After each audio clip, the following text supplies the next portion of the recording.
we get this thing into the driveway, and it's nostalgia. And my mom and I joke about the fact, you know, this thing was great. Two things that we absolutely hate about it: non-intermittent windshield wipers and the lack of AC.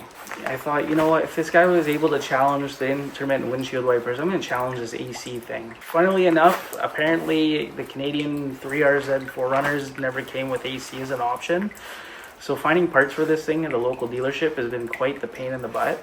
I had to order AC compressor mounts from California to make it work, and all of them are Tacoma specific. So I was able to source most of my stock for the AC system from V6 variants of these 4Runners.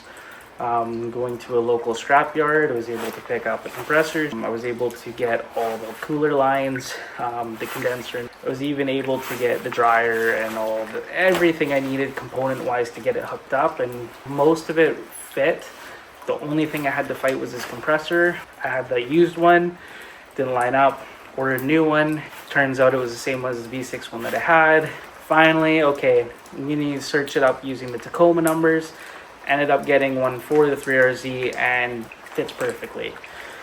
Buttons and everything already came from the source vehicle that I had, so putting it in the dash was super simple. I'm pretty proud of the fact that, you know, that was a retrofit we were able to do.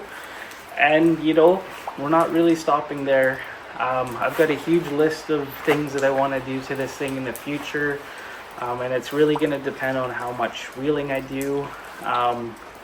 I think first up we'll probably start looking at lockers. I do want to lock the rear end, whether that's going through, you know, a factory e-locker axle, or maybe looking at some of the Eaton e-locker options for the stock axle that's there, because one thing that might be nice about it is having an internal actuator as opposed to the external actuators on the e-locker axles that tend to fail. Sprucing this thing up with some armor.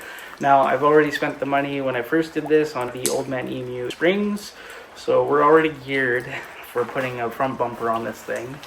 The rear bumper will swing out one day. We're gonna hopefully get some rock sliders. I'd really like to deck this thing out, and you know, if the IFS becomes our biggest limitation, I have no quibs about putting a solid axle swap in it too. Stay tuned. We've got some projects coming up soon. Yeah, happy to have this thing back. Thanks guys, we'll talk to you soon.